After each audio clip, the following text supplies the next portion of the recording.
प्रेम से बोले आनंद कंद भगवान की जय। गुरुर्ब्रह्मा गुरुर्विष्णु गुरुर्देव महेश्वरा गुरुर्साक्षात् परं ब्रह्म तस्मै श्री गुरुवे नमः। बंदो गुरुपदकंज कृपा सिंधु नररूप हरि महामोह तब पुंज जासु बचन रविकरणी कर अखण्डमण्डलाकारं व्याक्तं वेनं चराचरं तत्पदं दर्शितं वेनं तस्मै श्रीगुरुवे नमः। तस्मै श्रीगुरुवे नमः। प्रेम से बोलिए श्री सद्गुरुदेव महाराज की जय। आदि शक्ति श्री जगजननी माता जी की जय। परम संत श्री हंस जी महाराज की जय। सभी दिव्य परिवारों की जय। सभी पूजनीय संत महात्माओं की जय। सच्चे गुरु दरबार की जय। आज के इस यूई वीकली सत्संग में उपस्थित पूजनीय संत महात्मागण, प्रेमीगण एवं जिज्ञासु सभी को स्वागत और मेरा सादर जय श्री सच्चिदानंद। हर एक सप्ताह की तरह आज भी शुक्रवार के दिन इस जूम के माध्यम से हम सब जुड़ के श्रद्धा भाव से सत्संग भजन का आनंद लेने जा रहे हैं। तो चलिए आज के कार्यक्रम को शुरू करते हैं एक सुंदर भजन से। और मैं भजन के लिए मैं आमंत्रित करता हूं हमारे मित्र मिलिंद मानके जी को, जो शारजा से जुड़े हुए हैं। नमस्कार।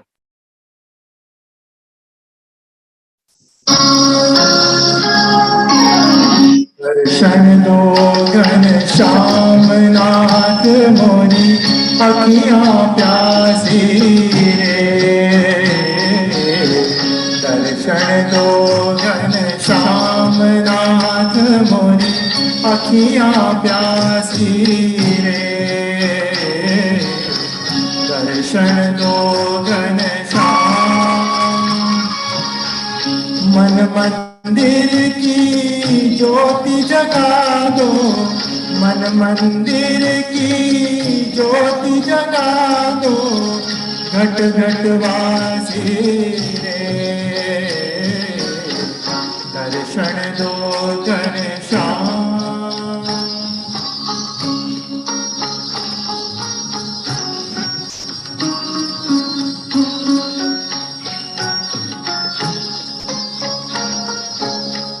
मंदिर मंदिर मूरत तेरी फिर भी न दिखे सूरत तेरी।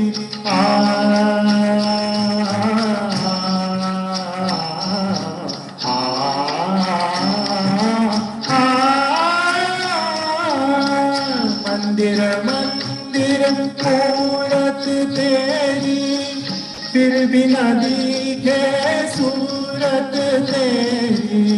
युग बीते ना आए मिलन की पूर्णमासी रे।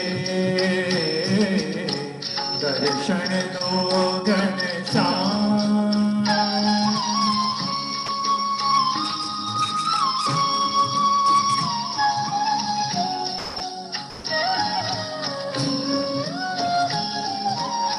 द्वार दया का जब तू खोले पंचम सुर में गूंगा बोले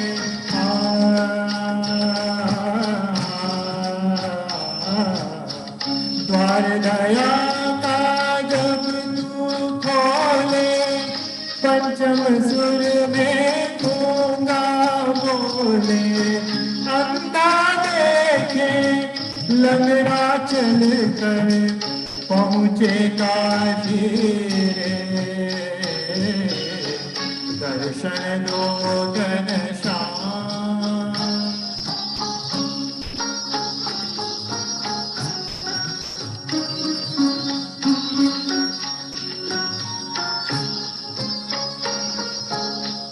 पानी पीकर प्यास बुझाऊं नैनन को कैसे समझाऊं आँख बिचौनी छोड़ो अब तो मन के बासी रे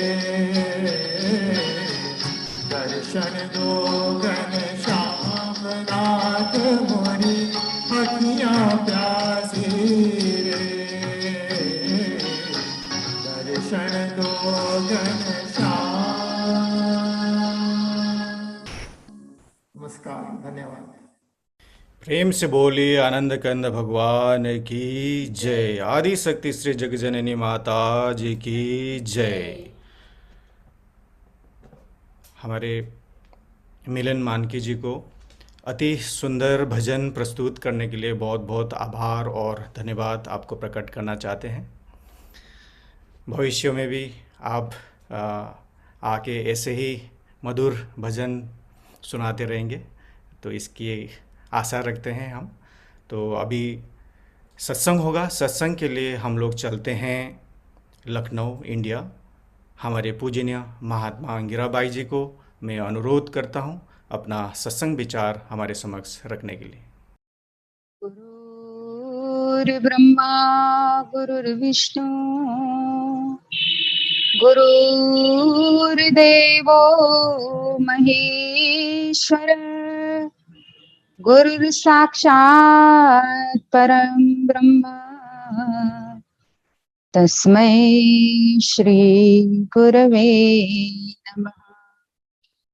शान्ताकारं भुजगशयनं पद्मनाभं सुरेशं विश्वाधारं गगनसदृशं मेघवर्णं शुभांगं लक्ष्मीकान्तं कमलनयनं योगभिर्ध्यानगम्यं वन्दे विष्णु भवभयहरं सर्वलोकैकनाथम्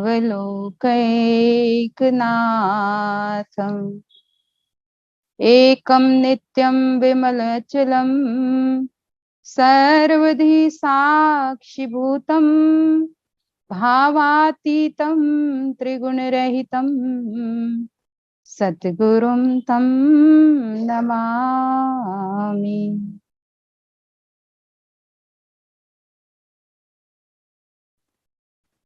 बोली श्री सद्गुरुदेव महाराज जी की जय।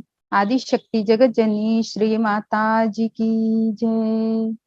श्री रामचंद्र भगवान की जय। उमापति महादेव की जय।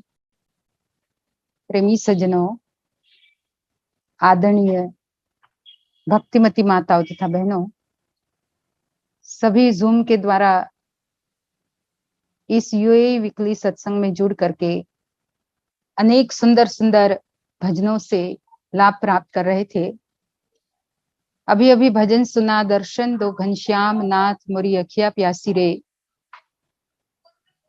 मन मंदिर का दीप जला दो घट घट वासी रे। नरसी भगत के इस सुंदर से भजन में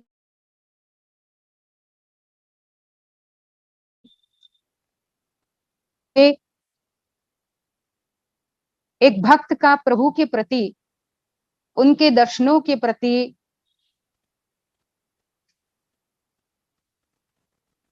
जो लगन है उसे दर्शाता है। और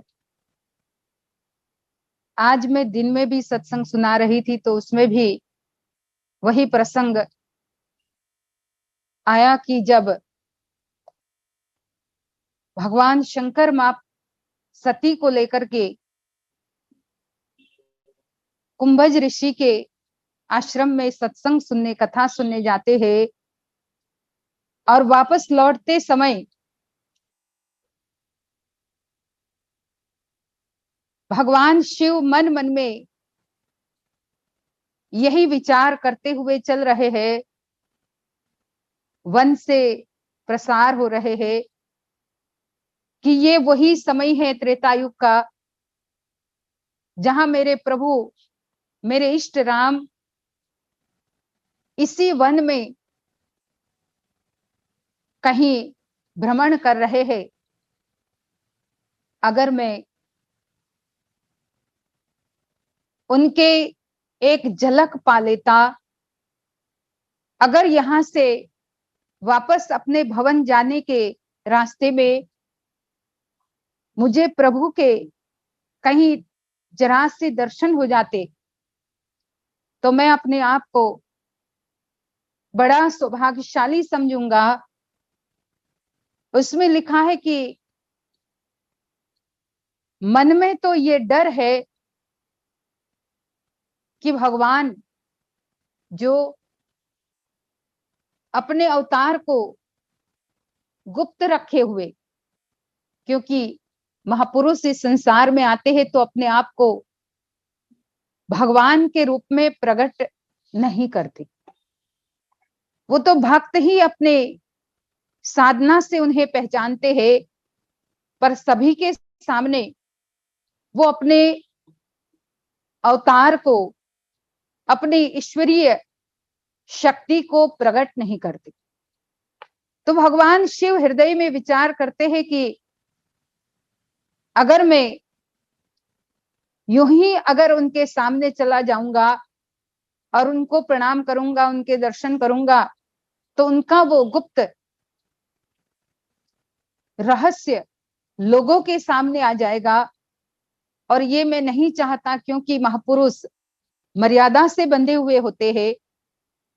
पर दूसरी बात, मन में ये डर है पर लोचन लालची, ये लिखा हुआ है वहां कि मेरी जो नैना है, मेरी जो आंखें है, उसमें इतना लालच भरा हुआ है उनके दर्शनों के लिए।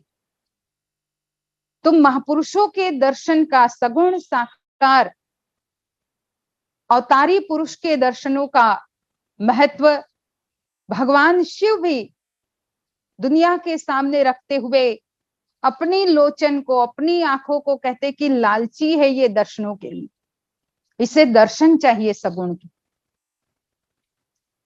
तो अभी परसों रामनवमी भी है। अब हम भगवान राम का जो जन्मदिन है, उनकी जो जन्म जयंती है, उसे मनाते हैं।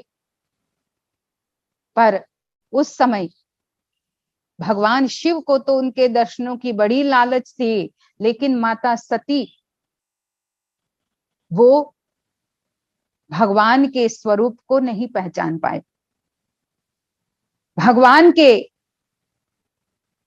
उस ईश्वरीय रूप को, अवतार के कारण को और उनकी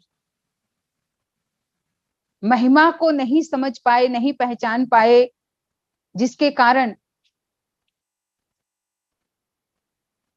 माता सती अनेक तरह से भ्रमित रही और भगवान शिव को कहते हैं कि मैं परीक्षा लूंगी। भगवान शिव ही कहते तुम जाकर के परीक्षा ले लो। और ये कहानी हम सभी जानते कि खुद माता सती सीता का भेष लेकर के वहां भगवान की परीक्षा लेती। तो जो महापुरुषों की हम जन्म जयंतियां मनाते हैं, पर तो भगवान शिव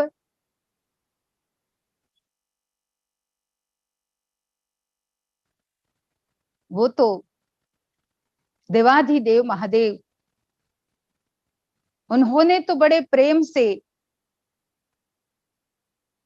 अगस्त ऋषि की कही हुई राम की सुंदर कथा का एक एक शब्द बड़े ध्यान से सुना। पर मां सती ने, वहां सती माता भी साथ में थे, पर रामचरितमानस में केवल महादेव जी ने बड़े ध्यान से सुना, ये लिखा हुआ है। उसका हम ये भी अर्थ निकाल सकते हैं कि जब तक आप प्रभु की चर्चा को, सत्संग को मन से नहीं सुनोगे, तब तक महापुरुषों की पहचान नहीं कर पाएंगे हम। तो जन्म जयंतियां तो हमने बहुत मनाई, पर उनके असल में जो अवतार के कारण है, जो भक्तों को सुख देने के लिए, भक्तों को आनंद देने के लिए, जिसमें भगवान राम के जन्म के हेतु तो अनेकों है। राम जन्म हेतु अनेका। तुलसीदास जी लिखते हैं कि राम जन्म के अनेकों कारण है। उसमें हम नारद जी का सबसे पहले मोह, जो नारद जी ने प्रभु को श्राप दिया, भगवान विष्णु को, और उनका जो एक तरह से मोह था, जो मोह की पूर्ति नहीं हुई, जिसके कारण भगवान को उन्होंने श्राप दे दिया, ये भी एक कारण बताया जाता है। अब यहाँ पर अगर थोड़ा हम डिटेल में जाए तो यही समझ में आती है बात कि जब इतने 14 विद्याओं के ज्ञाता ऐसे संत नारद, जो तीनों लोकों में जहां भी भ्रमण करना चाहे अपनी इच्छा से हर जगह भ्रमण करते थे, जब भी उनको बैकुंठ जाना होता था भगवान विष्णु के पास पहुंच जाते थे। हर प्रकार से इतनी ध्यान साधना किए हुए नारद जी, पर थोड़े से अहंकार की वजह से, क्योंकि ये बात भी आई कि जब उन्होंने तप किया तो इतना ज्यादा उन्होंने ध्यान में अपने मन को स्थिर किया, देवता लोगों ने उनके ध्यान को भंग करने की कोशिश की, कोई नहीं कर पाया। यहां तक कामदेव जी भी उनके ध्यान को भंग नहीं कर पाए। तो उन्होंने मन में ये सोचा कि जिस कामदेव जी को मैंने वश में कर लिया, मैं उनके प्रभाव में नहीं आया। यहां तक भगवान शिव ने तो कामदेव को भस्म किया, पर जब कामदेव अपनी लीला, अपनी माया रच रहा था, तब भगवान शिव का ध्यान भंग हुआ, तभी तो वो कामदेव को भस्म कर पाए। तो उसका मतलब कि उनका भी ध्यान कामदेव की माया से भंग हुआ, पर मेरा ध्यान तो कामदेव की भी माया से भंग नहीं हुआ। तो मैं तो बड़ा ही श्रेष्ठ हूं कि ध्यान में इतना अंदर उतर गया, ऐसी मेरी समाधि लग गई। तो खुद पर अहंकार आ गया। ब्रह्मा जी को कहा, ब्रह्मा जी ने कहा किसी को बताना नहीं। शिव जी को भी बताया, शिव जी ने कहा कोई बात नहीं, मुझे बताया, पर विष्णु को मत बताना। अब तब भगवान विष्णु जी को भी उन्होंने बता दिया, और उनके उसी अहंकार को तोड़ने के लिए कि मैंने कामदेव भी मेरा कुछ नहीं बिगाड़ पाया, यही अहंकार को तोड़ने के लिए भगवान विष्णु ने ऐसी माया रची कि हम सभी जानते हैं कि विश्व मोहिनी के रूप में जो नारद जी के मन को भ्रमित कर गई, जिनका स्वयंवर, वो तो एक केवल माया की रचना थी प्रभु विष्णु के द्वारा नारद जी को शिक्षा देने के लिए। और उनके रूप को देख करके नारद जी इतने मोहित हो जाते हैं। और उस पूरी कहानी को हम जानते हैं कि कैसे वो स्वयंवर में जाने के लिए तैयार हो गए, पर उसके लिए, क्योंकि उन्होंने खुद ने ही उस देवी का हाथ देखा था, उसकी रेखाओं में था कि जो परम सुंदर भगवान विष्णु के गुणों वाला ही इनका पति होगा, तो उन्होंने सोचा कि मैं तो कैसे उनके साथ मेरा विवाह हो सकेगा। तो भगवान विष्णु के पास जाकर के कहते कि मुझे आपका रूप दे दो। तब भगवान विष्णु कहने लगे कि हे नारद, तुम याचना ही कर रहे हो, तो तुम्हारे हित में जो होगा वो ही मैं तुम्हें दूंगा। क्योंकि महापुरुष अपने भक्तों की हमेशा भलाई चाहते हैं। वो अपने भक्तों को माया के गर्त में, माया के कुएं में डालना नहीं चाहते हैं। किसी भी तरह से उनकी भलाई हो जाए, उनकी रक्षा हो जाए। तो भगवान ने कहा कि मैं दूंगा तो सही, पर जो तुम्हारे हित में होगा वही मैं तुम्हें दूंगा। तो भगवान ने कहते कि ऐसा रूप दे दिया, वानर का रूप दे दिया नारद जी को, और स्वयंवर में बैठ गए नारद जी। मन मन में सोच रहे हैं, क्योंकि उस जमाने में आईना आईना तो था नहीं कि व्यक्ति बाहर निकले तो अपना चेहरा आईने में देख करके निकले, क्योंकि ज्यादातर आजकल तो यही हो गया है। जैसे ही कहीं इधर से जरा सा निकलना हो तो हम अपने आप को खूब सजाने धजाने के लिए आईने के सामने खड़े हो जाते हैं। वो जमाने में आईना वाईना नहीं था, लोग चेहरा देखना भी चाहते थे तो पानी में देख लेते थे। अब नारद जी भी ऐसे ही चले गए और वहां स्वयंवर में सबके साथ बैठ गए। लोग उनको देख भी रहे हैं, कुछ तो उनको उनसे हंस भी रहे हैं। उसमें जय विजय का की बात आती है कि भगवान के जो पार्षद थे वो भी वहां बैठे थे, तो वो बार बार में उनके चेहरे को देख करके, उनके रूप को देख करके मजाक भी कर रहे थे, हंस भी रहे थे। पर नारद जी तो अपने मन से यही सोच रहे थे कि मुझे तो भगवान विष्णु का रूप मिला हुआ है। और जब स्वयंवर पूरा हो गया उसके बाद, क्योंकि भगवान विष्णु भी स्वयं एक सुंदर से राजकुमार के रूप में वहां आए, और क्योंकि ये सब तो माया ही थी, एक थोड़ी समय का ही माया रची हुई थी, तो भगवान विष्णु भी स्वयं सुंदर राजकुमार के रूप में वहां बैठे हुए रहते हैं। और जो विश्व मोहिनी है स्वयं लक्ष्मी जी स्वयं थे। तो उन्होंने प्रभु को पहचान लिया था, प्रभु को वरमाला डाली और विवाह संपन्न हुआ। इधर वो दोनों जय विजय नारद जी को अंत में कहते हैं कि नारद जी एक बार जरा अपना चेहरा देख लो पानी में। आप जिस विश्व मोहिनी को ब्याहने के लिए इतने उतावले हो रहे थे, आप एक बार अपना चेहरा तो देख लेते। और जब उन्होंने अपना चेहरा देखा पानी में तो बंदर का रूप देखा, और तब नारद जी को बड़ा क्रोध आया।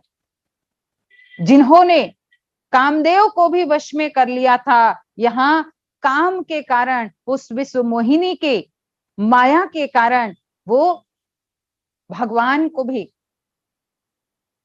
भगवान से पहले तो अपना रूप मांगते हैं और फिर भगवान से भी इतना ज्यादा क्रोध करने लग गए। तो एक दूसरा जो नेगेटिविटी है, पहले तो काम भी आया, अब क्रोध भी उत्पन्न हुआ। तो उसी क्रोध के वश में होकर के उन्होंने भगवान को श्राप दे दिया कि जैसे मैं एक नारी के विरह में तड़पा और वो नारी का मुझे योग नहीं मिला, आप भी मनुष्य शरीर मृत्युलोक में जाओगे, आपको भी नारी का विरह सहना पड़ेगा, आपको भी उनके वियोग में तड़पना पड़ेगा। और ऐसे समय में क्योंकि आपने मुझे बंदर का रूप दिया, तो बंदर ही आपकी सहायता करेगा और कोई नहीं करेगा। कहने का मतलब कि ये तो रामायण में कारण बताया, पर हमें इससे ये शिक्षा लेनी है कि जब इतने 14 विद्याओं के ज्ञाता संत देवर्षि नारद जी, जब वो भी ऐसी नकारात्मकता, ऐसी नेगेटिविटी के बीच में फंस गए, क्योंकि सबसे पहले अहंकार उनके अंदर पनपने लगा। अहंकार ने ही उनके पूरे जीवन को, पूरे साधना को अस्त व्यस्त कर दिया।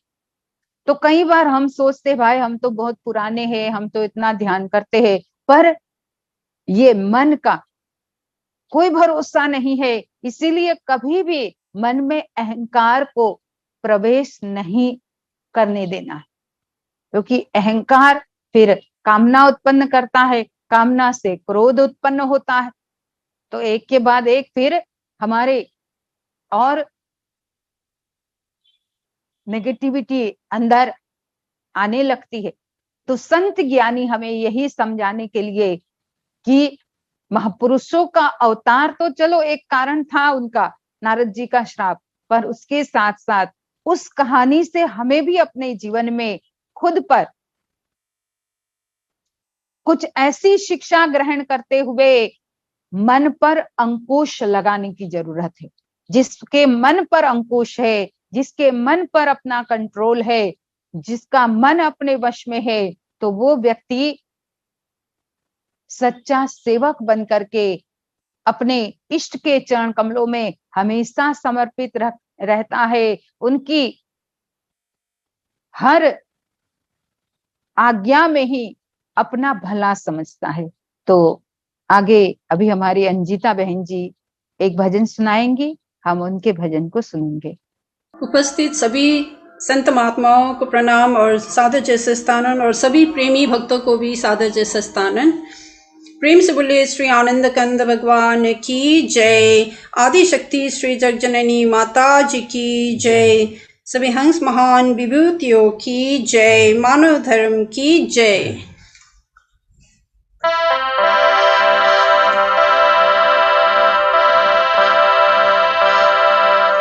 या देवी सर्वभूतेषु शक्तिरूपेण संस्थिता, नमस्तस्यै नमस्तस्यै नमस्तस्यै नमो नमः। या देवी सर्वभूतेषु विद्यारूपेण संस्थिता, नमस्तस्यै नमस्तस्यै नमस्तस्यै नमो नमः। या देवी सर्वभूतेषु दयारूपेण संस्थिता, नमस्तस्यै नमस्तस्यै नमस्तस्यै नमो नमः।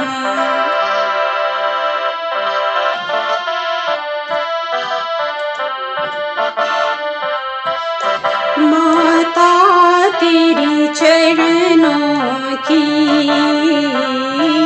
अम्बे तेरे चरणों की, घर धूल जो मिल जाए, सच कहती हूँ माँ मेरी, सच कहती हूँ माँ मेरी। तकदीर बदल जाए, माता तेरी चरणों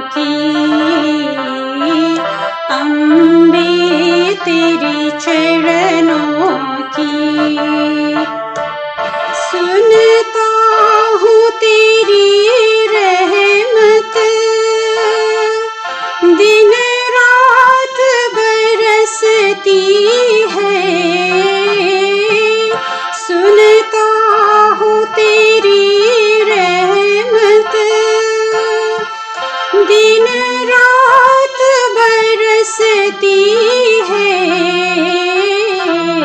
एक बूंद जो मिल जाए, एक बूंद जो मिल जाए, कली मन की खिल जाए, माता तेरी चरणों की, अम्बे तेरे चरणों की।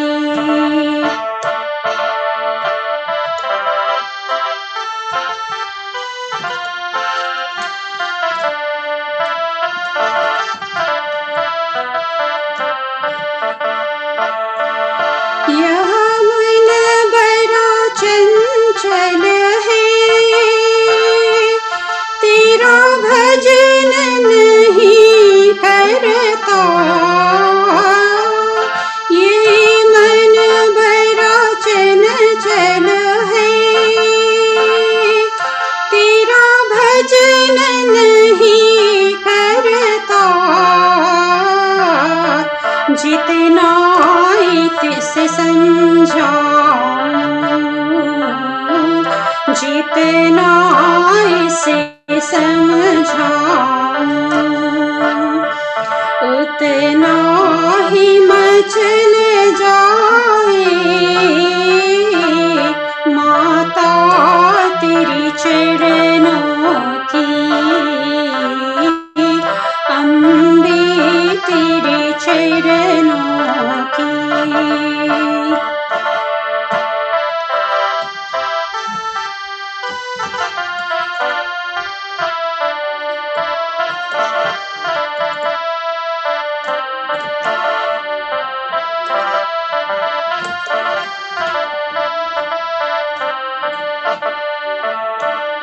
नजरों से गिराना ना, चाहे जितनी सजा देना, नजरों से गिराना ना,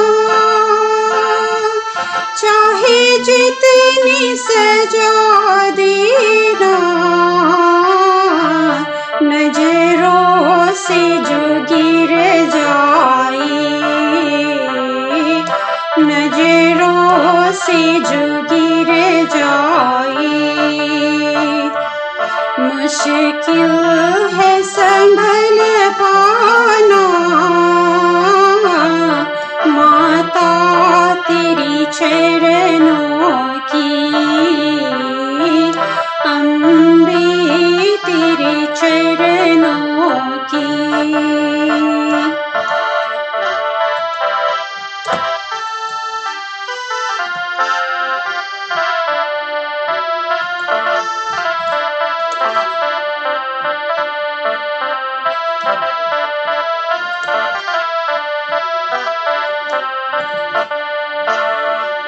माता इस जीवन में बस इतनी तमन्ना है, माता इस जीवन में बस इतनी तमन्ना है, तेरी सूरत सामने हो, तेरी सूरत सामने हो, दम मेरा निकल जाए, माता तेरी चरणों की, अम्बे तेरे चरणों की। घर धूल जो मिल जाए, सच कहती हूँ माँ मेरी,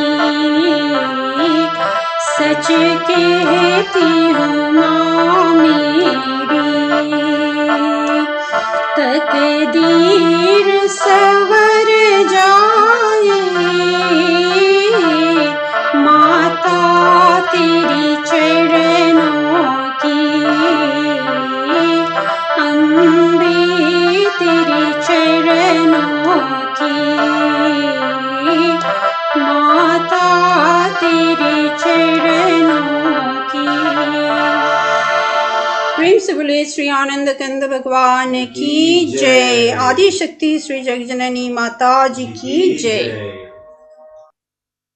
बोली श्री सद्गुरुदेव महाराज की जय। प्रेमी सज्जनों, तो मैं बता रही थी कि महापुरुषों के अवतार को कोई कोई विरला ही पूरी तरह से समझ पाता है, जो पूर्णतया समर्पण के साथ साथ हर प्रकार के विकारों से उपराम हुआ है। क्योंकि ऐसे ही भक्तों के लिए भगवान भी कहते हैं, काम आदि मद दंभ न जाके, काम आदि मद दंभ न जाके, तात निरंतर बस में ताके। हे तात, हे लक्ष्मण, काम आदि मद दंभ न जाके, जिसके अंदर किसी भी प्रकार की कामनाएं या कोई भी दंभ, दिखावा, अहंकार, ये कुछ नहीं है, उनके वश में मैं हमेशा रहता हूं। तात निरंतर वश में ताकि, उसके वश में मैं रहता हूं। तो वही व्यक्ति प्रभु को पूरी तरह से पहचान पाता है, जो हर प्रकार के विकारों से ऊपर हुआ है। जिसके लिए हम प्रार्थना में भी यही गाते हैं कि विकारों से ऊपर तो केवल एक सच्चिदानंद परमात्मा ही है। बाकी हम सभी लोग कहीं ना कहीं कुछ न कुछ हमारे अंदर विकार रहते ही है। कहीं न कहीं, कभी झूठ तो कभी दंभ दिखावा, तो कभी छल, तो कभी कामनाएं, तो कभी क्रोध, तो कभी अहंकार, कोई ना कोई चीज से हम जुड़े हुए रहते हैं। और वो सच्चिदानंद घन परमात्मा, जिसके लिए प्रार्थना में गाते हैं कि एकम नित्यम विमल अचलम सर्वधी साक्षी भूतम, एक है, नित्य है, हम सबके अंदर साक्षी के रूप में समाये हुए हैं, और विमल और अचल है। ये दो शब्द जो बताया, विमलम अचलम, विमल और अचल। विमल माने पवित्र और अचल माने स्थिर। जो भावातीतम त्रिगुण रहितम, हर फीलिंग्स से ऊपर है, हर भाव से ऊपर रहते हैं, और फिर भी अपने भक्त के भाव को बड़ी बारीकी से पहचान लेते हैं। भावातीतम, और तीनों गुणों से भी वो परे है। ऐसे सदगुरु महाराज, ऐसे सच्चिदानंद घन परमात्मा, वही एक सत्य सनातन, हर विकारों से ऊपर रहते हैं, निर्विकारम या विकार रहित। जिसके लिए रामायण में इस बात को लिखा है कि राम ब्रह्म परमारथ रूपा, अभिगत अलख अनादि अनुपा। हर प्रकार से वो अलख है, अभिगत है और विकार रहित है। तो हमें भी अपने जीवन में अगर महापुरुषों की पहचान पूरी तरह से समझनी है, तो उसके लिए अपने मन को इस तरह से साधना में स्थिर करते हुए सेवा से जुड़े रहना पड़ेगा। क्योंकि साधना हमारे मन को अचल करती है, और सेवा से मन पूरी तरह से पवित्र हो जाता है। मन पूरी तरह से प्रभु में लग जाता है। तो ये दो चीज अगर हमारे जीवन में हमेशा रहेगी, हम भक्तों के जीवन में हमेशा रहेगी, तो अवतारी पुरुष को समझना, उनकी पहचान को व्यक्ति बड़ी आसानी से, सरलता से कर सकता है। तो यही मैं कहूंगी कि जैसे भजन में भी गाया कि मेरा मन बड़ा चंचल है, भजन नहीं करता। हे माँ, ये मन तो है ही ऐसा कि बड़ा चंचल है, भजन में नहीं लगता और सब जगह लग जाता है। चंचल इसलिए बताया कि और सब जगह ये मन लगता है, खाली भजन में नहीं लगता। और जगह तो लगता है कि नहीं? कहीं कोई इधर उधर की गपशप लगाएंगे तो भले हम वहां ध्यान वैसे शरीर से मौजूद नहीं है, पर अगर नजदीक में है तो कान हमारे वहां पहुंच जाते। तो ऐसी जगह पे तो मन बहुत लगेगा। कहीं पार्टी चल रही है, बड़े मजे से उसमें नाच गान और उसमें हमारा मन लग जाता है। वहां ये नहीं कहना पड़ता अरे नहीं पार्टी में मन नहीं लग रहा है, वहां तो खूब लगता है। हर जगह ये मन लगता है, लेकिन भजन में ही नहीं लगता। यही तो मन की सबसे बड़ी कमजोरी है। पर इसी मन की इस कमजोरी को दूर करने के लिए ही सेवा एक माध्यम है, क्योंकि सेवा से ऑटोमेटिक मन वहीं पर जाएगा जिनकी हम सेवा कर रहे हैं। जहां हमारी सेवा लग रही है वहां ऑटोमेटिक मन जाएगा। तो हमें अगर भजन में मन स्थिर करना है, अगर ध्यान में मन स्थिर करना है, तो सेवा का रास्ता अपनाना होगा। वो रास्ता सेवा का चाहे तन से हो चाहे धन से हो।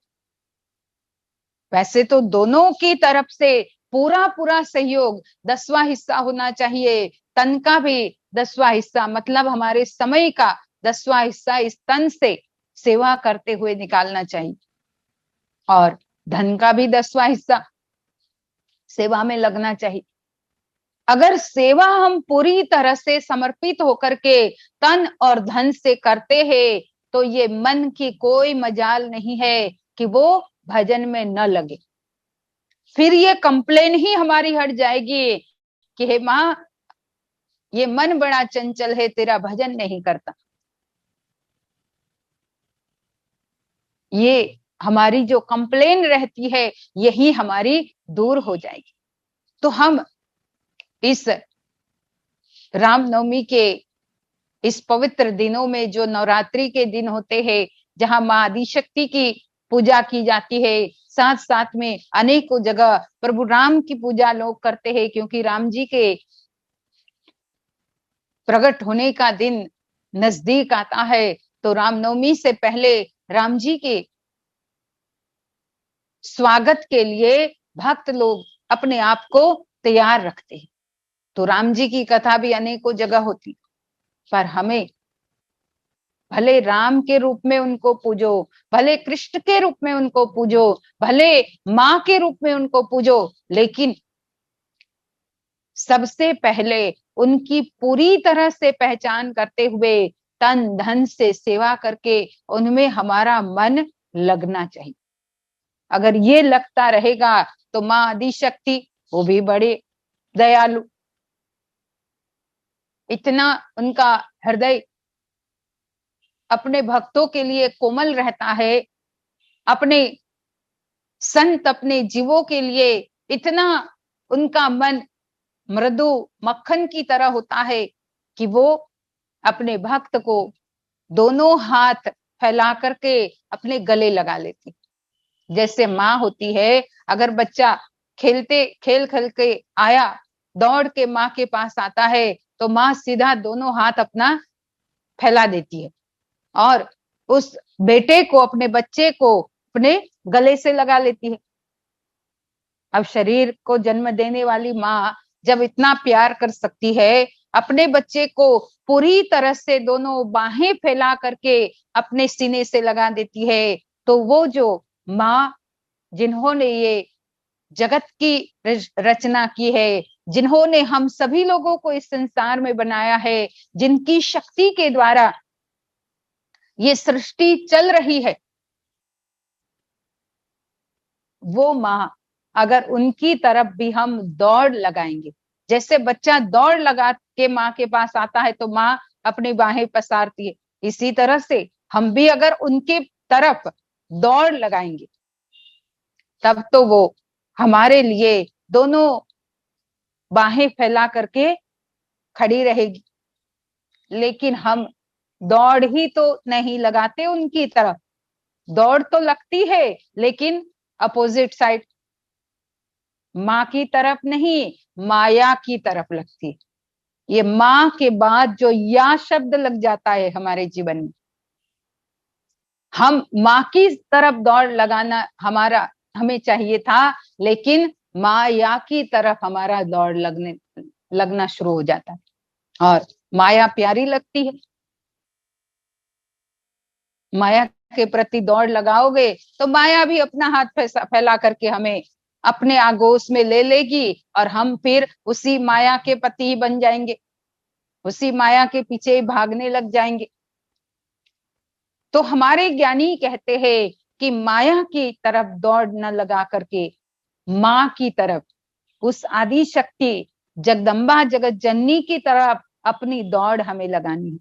और जितना उनके तरफ हम दौड़ेंगे उतना ही हम अपने जीवन में उनके प्यार को और उनकी ममता का अनुभव कर पाएंगे। तो यही हमें अपने जीवन में चाहिए। जो भजन में यही तो गाया कि हे माँ, एक ही इच्छा है, एक ही मेरी भावना है कि अंत समय में बस आपकी सूरत देखते देखते ये तन मेरा छूटे। तो ये तभी संभव है जब हमारा मन उनके चरणों में लगेगा। अगर मन चरणों में लगता है तो वो साक्षात अंत समय में दर्शन देने के लिए किसी न किसी रूप में आ ही जाते हैं। भीष्म पितामह जो इतने दिनों तक बाणों की शैया में लेटे हुए थे, जब उनका अंत समय नजदीक देखा कि अब इनके पास ज्यादा वक्त नहीं है, तो भगवान श्री कृष्ण स्वयं वहां प्रकट होकर के उन्हें दर्शन देने के लिए आ जाते। भीष्म पितामह उनको देख करके रोने लग जाते हैं, उनकी आंखों से आंसू बहने लग जाते हैं कि हे कृष्ण, मैं यही लेटे लेटे सोच रहा था कि कब वो कृष्ण कन्हैया आए और तब मैं अपने प्राणों को त्यागूं, क्योंकि मेरे मन में तुम्हारे दर्शनों की बड़ी इच्छा थी। क्योंकि मैं जानता हूं अब तो बता दो कृष्ण कि तुम भगवान हो। तब भगवान कृष्ण कहते हैं कि अरे पितामह, मैं तो बस आपका एक बच्चा ही हूं, आप मुझे भगवान कह रहे हो। आप तो बस, हमारा तो नाता, आप मेरे पितामह हो। जब अर्जुन और पांडवों के पितामह हो तो आप मेरे भी पितामह हो, वही रिश्ता है।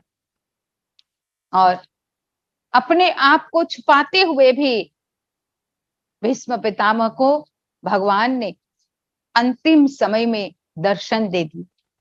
तो भीष्म पितामह कहते हैं कि अब जितनी भी पीड़ा मुझे हो रही थी, हर पीड़ा से मैं मुक्त हो गया, मुझे कोई पीड़ा नहीं है अब, क्योंकि आपके दर्शन हो गए।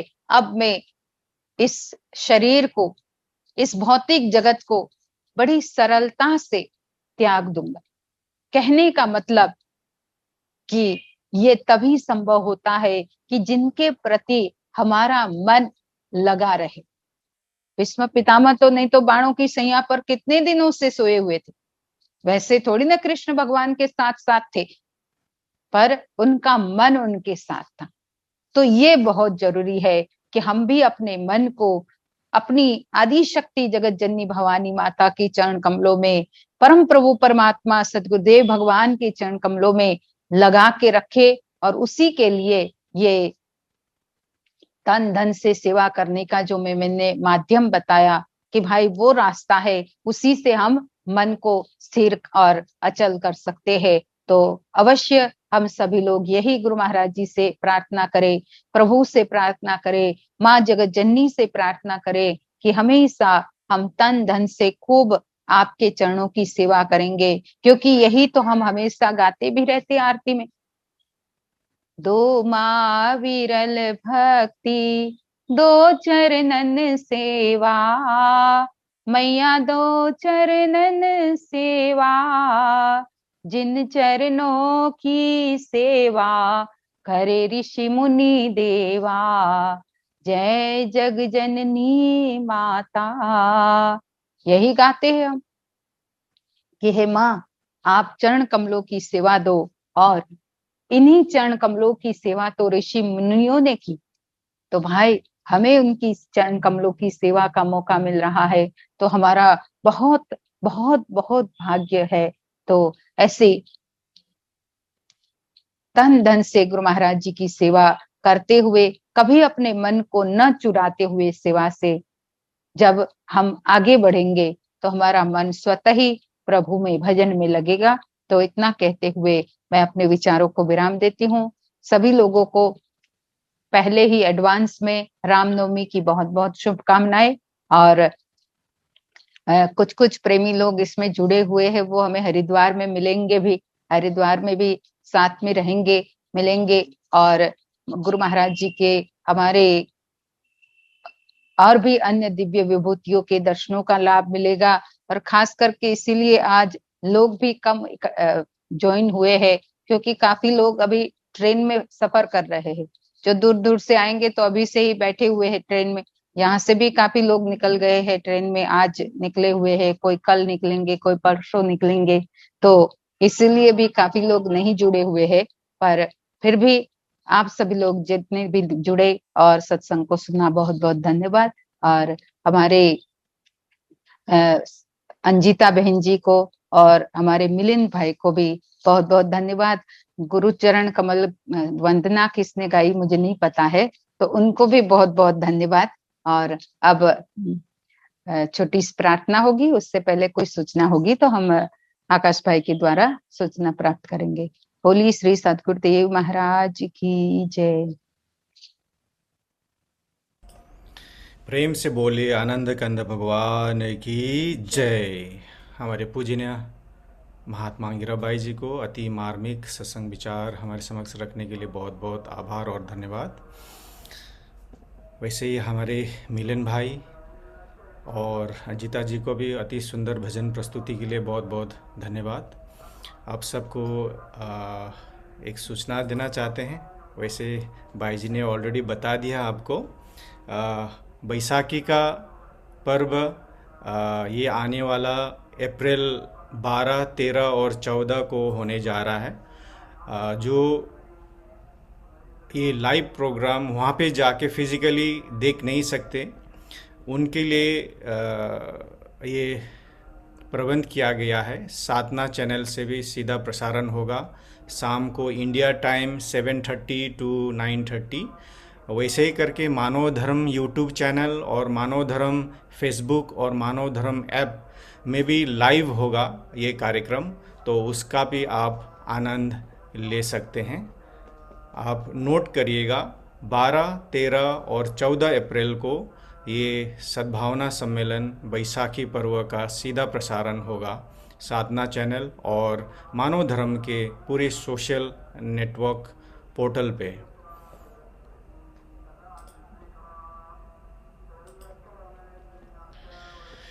प्रेम से बोले आनंद कंद भगवान की जय।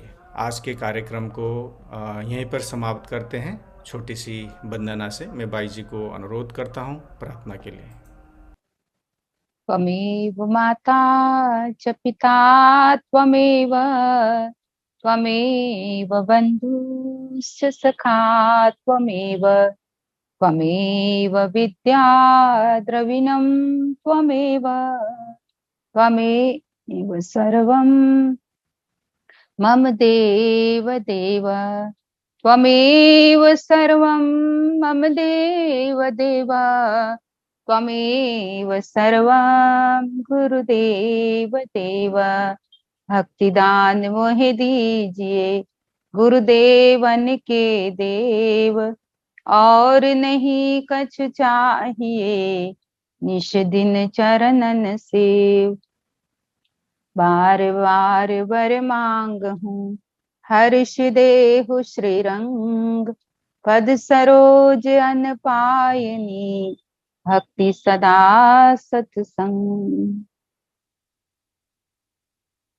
हे मेरे गुरुदेव, आप सर्व समर्थ हो, आप सब कुछ कर सकते हो। हम आपकी शरणागत है, आप हमारी लाज रखिए, प्रभु हमारी रक्षा करें। बोलिए श्री सतगुरुदेव महाराज की जय। परम आराध्य जगत जननी श्री माता जी की जय। परम आराध्य श्री अमृता माता जी की जय। उमापति महादेव की जय। श्री रामचंद्र भगवान की जय। सत्य सनातन धर्म की जय। सांचे दरबार की जय। सभी लोग थोड़ी देर नाम का स्मरण करें।